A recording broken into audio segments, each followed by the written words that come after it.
just want to allude where I'm not a Tatal, but just want to share my experience last year. During the teams competition, one of the teams that came in before competition, they sang hymns and prayed on, but at the end of the game, they lost.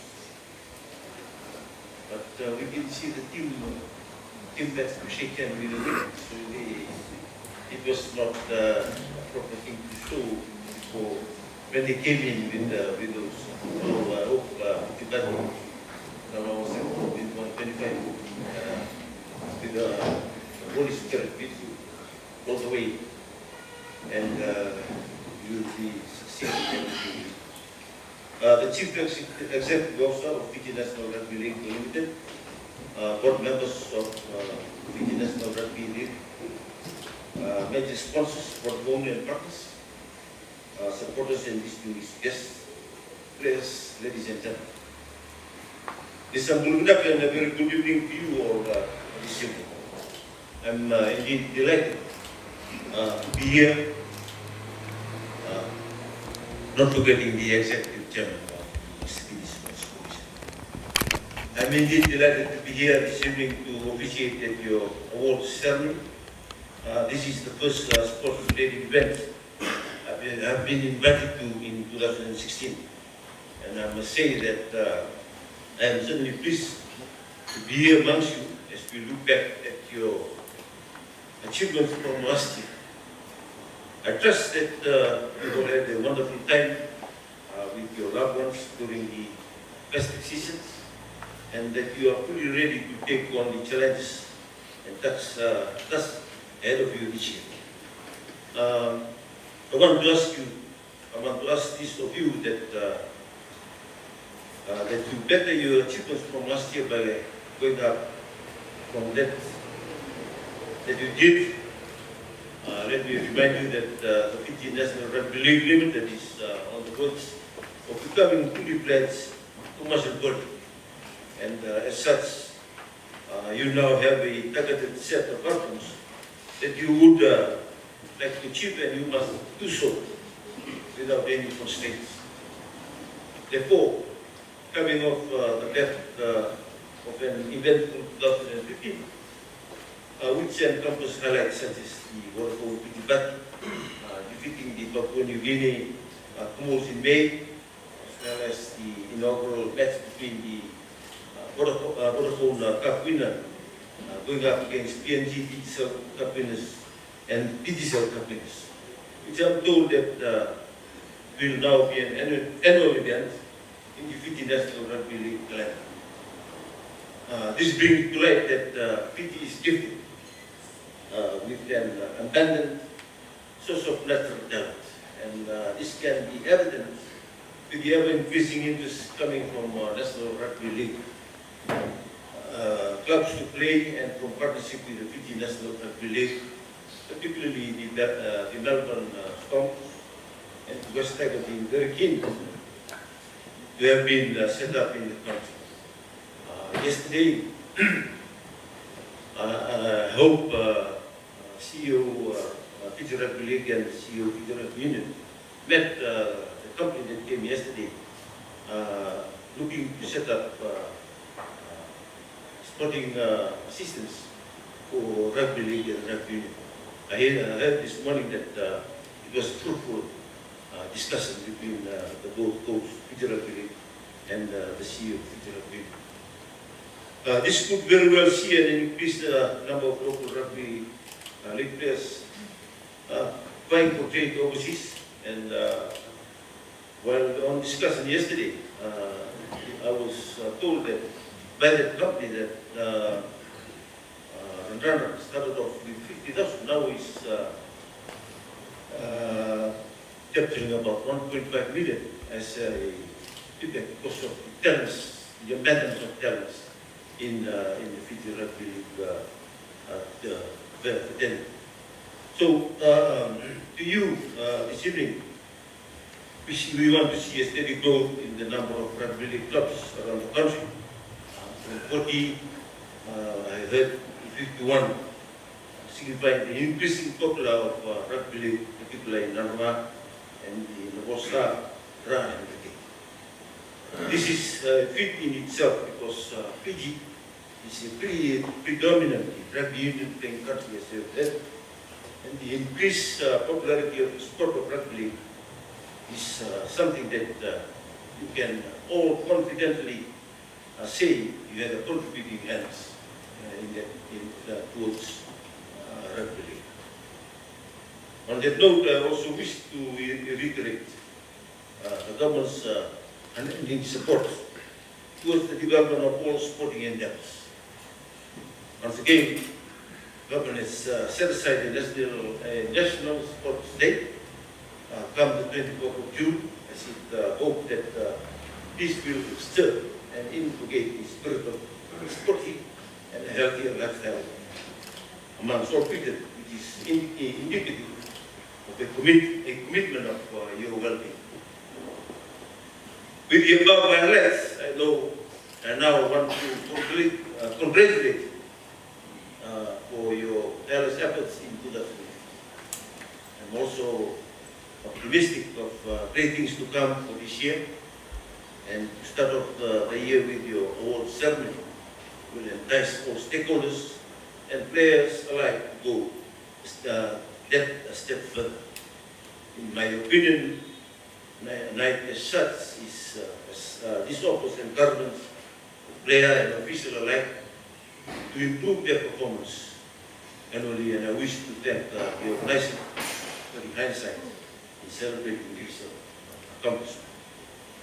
It's also an avenue to boost and enhance the development of the sport of rugby league in our nation.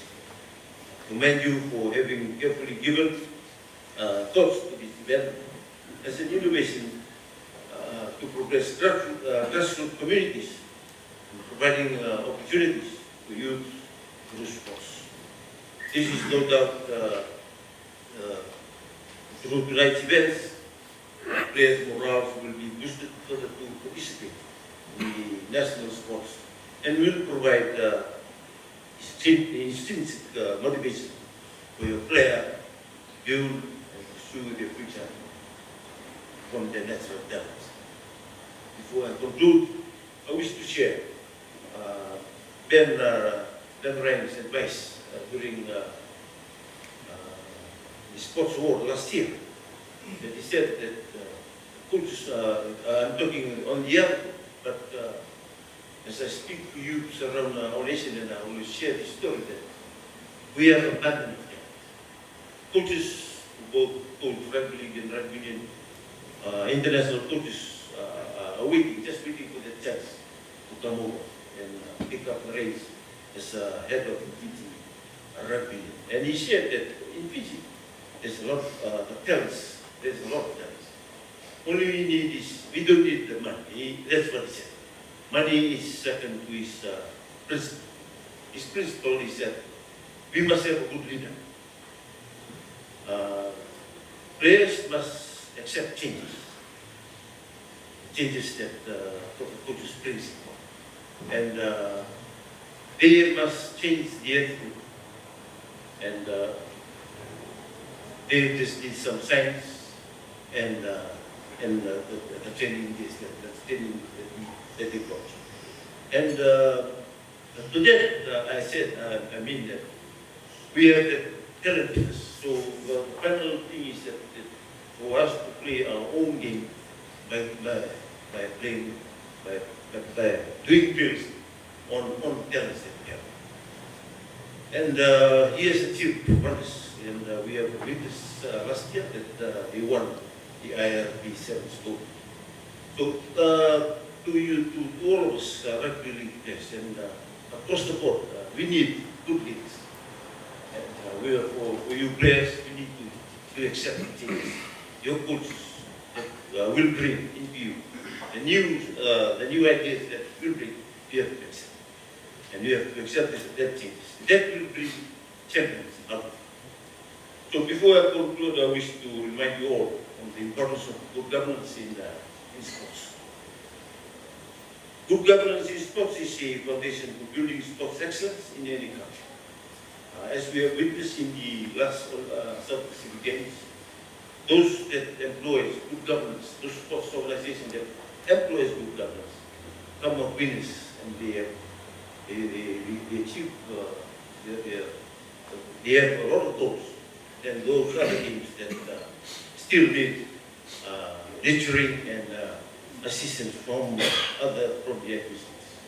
So, office barrier, you must uphold your principle of accountability, transparency, and equity for the good conduct of the club and its intended plans. I call on each of you to work together for the fulfillment of your combined aspirations. At this juncture, I wish to formally congratulate your newly elected Chief Executive Officer, Mr. Timothy Nalemba, on his new appointment, as it signifies the talented effectiveness of sound management within the NRL. I wish to reiterate government's unwavering commitment to the development of sports in the country, as can be seen through the increase of the ministry budget allocation for 2016. The sports section budget is increased by nearly 5.7 million to 16.9 million, and this is set aside solely for the overall administration and development of sports. And this spells nothing but positively for sports.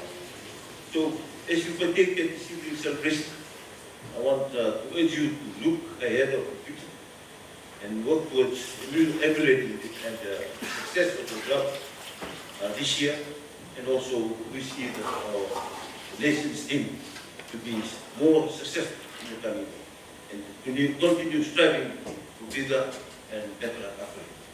I once again wish to congratulate award winners and recipients tonight, and I look forward to that to come. Thank you, and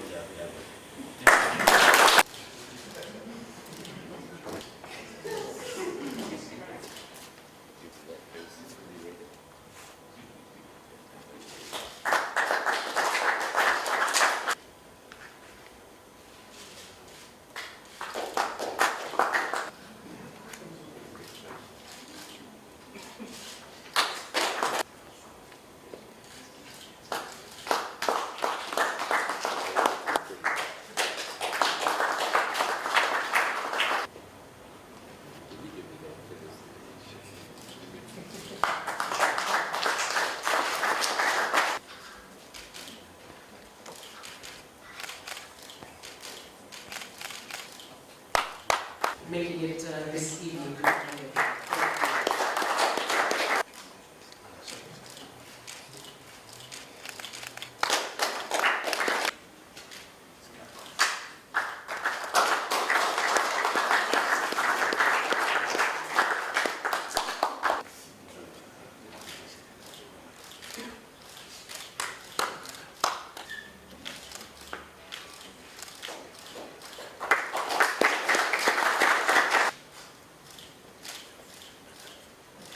It's great that his coach could be here to represent.